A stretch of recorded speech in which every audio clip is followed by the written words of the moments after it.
ব্রাহ্মণপাড়ায় জমি নিয়ে বিরোধের জেরে মাতব্বর হাজী নুরুল হককে খুন করার অপরাধে ৬ জনকে মৃত্যুদণ্ড, সেই সাথে ৫০,০০০ টাকা করে অর্থদণ্ড এবং আসামি মোহাম্মদ নান্নু মিয়া সহ অপর ১০ জনকে যাবজ্জীবন কারাদণ্ড, সেই সাথে প্রত্যেককে ৫০,০০০ টাকা করে অর্থদণ্ড, অনাদায়ে আরও ৬ মাসের কারাদণ্ড দিয়েছেন কুমিল্লার আদালত। ২৬ জুন বুধবার দুপুর ১২টায় কুমিল্লার বিজ্ঞ অতিরিক্ত জেলা ও দায়রা জজ আদালতের বিচারক জাহাঙ্গীর হোসেন এ রায় দেন। মৃত্যুদণ্ডপ্রাপ্ত আসামিরা হলেন কুমিল্লা ব্রাহ্মণপাড়া উপজেলার ছোট ধুসিয়া গ্রামের মৃত আব্দুল আজিজের ছেলে মোহাম্মদ মাসুম, মৃত আব্দুল লতিফের ছেলে তাজুল ইসলাম, আব্দুল কাশেমের ছেলে মোহাম্মদ মুস্তফা, ডাক্তার মনু মিয়ার ছেলে মোহাম্মদ কায়ুম, আব্দুল সাত্তারের ছেলে মোহাম্মদ কায়ুম, মৃত আব্দুল মালিকের ছেলে মোহাম্মদ তবদুল হোসেন।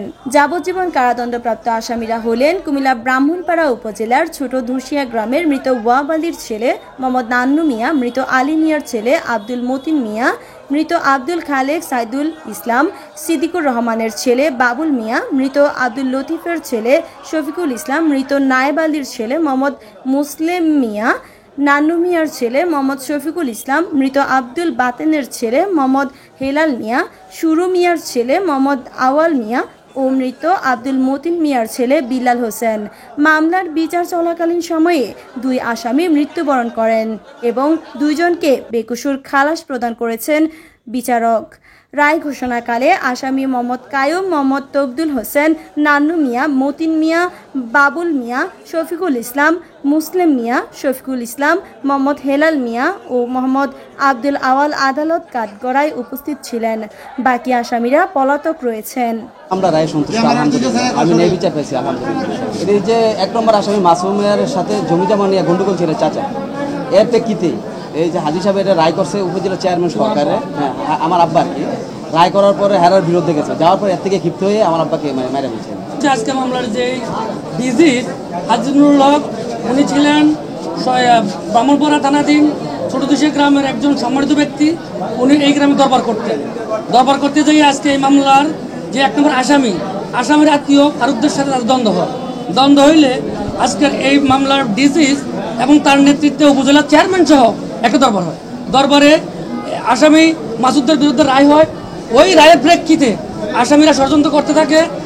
এই ঘটনার তারিখ ১৬/২/২০১১ তারিখে সন্ধ্যার সময় এই ডিজিজ কুমিল্লা থেকে তার বাড়িতে যাওয়ার উদ্দেশ্যে ছোট ধুসিয়া গ্রামের তবদুলের বাড়ির সামনে গেলে আজকের এজাহারে উল্লেখিত এই মৃত্যুদণ্ডপ্রাপ্ত আসামি এবং যাবজ্জীবনপ্রাপ্ত আসামিরা তাকে অতিরিক্ত হামলা করে অনেকভাবেই নির্মমভাবে আহত করে ঘটনাস্থলে মৃত্যুবরণ করার পর মামলার ডিজিজের ছেলে আজকের বাদী শরীফুল ইসলাম বাদী হয়ে ব্রাহ্মণপাড়া থানায় মামলা করে ৩০২ এবং ৩৪ দ্বারা। এই মামলায় ২০ জনকে এজাহারে অন্তর্ভুক্ত করা হয় এবং অজ্ঞাত ৭ জন ছিল। পরবর্তীতে এই মামলা তদন্তকারী কর্মকর্তা ইকতার আহমেদ তদন্ত করে ১৮ জনের বিরুদ্ধে অভিযোগপত্র দাখিল করে। বাদী এর প্রেক্ষিতে নারাজি দাখিল করার পরে পরবর্তীতে কুমিল্লার সিনিয়র সার্কেল ইতমুত মির সাহেব পুনরায় তদন্ত করে উনি ২০ জনকে ইনক্লুড করে অভিযোগপত্র দাখিল করেন। এর প্রেক্ষিতে মামলাটি বিজ্ঞ অতিরিক্ত দ্বারা ৪র্থ আদালতে বদ্ধ হয়ে আসায় বিগত ৪/১/২০১৬ তারিখে চার্জ গঠন করার পর আমরা রাষ্ট্রপক্ষে বাদী আয়ু এমও সহ মোট ৯ জন সাক্ষী উপস্থাপন করি। এই ৯ জন সাক্ষীর উপস্থাপনের পরে রাষ্ট্রপক্ষে আমরা আর্গুমেন্ট করার কারণে অদ্য মামলাটি রায় ঘোষণা করা হয়। এই মামলা মোট ২০ জন আসামির ভিতরে ৬ জনকে মৃত্যুদণ্ড দেওয়া হয় এবং ৫০,০০০ টাকা জরিমানা, ১০ জনকে যাবজ্জীবন ৫০,০০০ টাকা জরিমানা এবং ২ জনকে বেকসুর খালাস প্রদান করা হয়। আর ৩ জন মৃত্যুবরণ করেছে। আমরা রাষ্ট্রপক্ষ এই মামলাটা প্রমাণ করতে সক্ষম হওয়ায় আমরা রাষ্ট্রপক্ষ সন্তুষ্ট প্রকাশ করছি। মাননীয় বিচারক জাহাঙ্গীর হোসেন স্যার উনি এই মামলার রায় ঘোষণা করছেন, আমরা এই মামলায় সন্তুষ্ট প্রকাশ করি।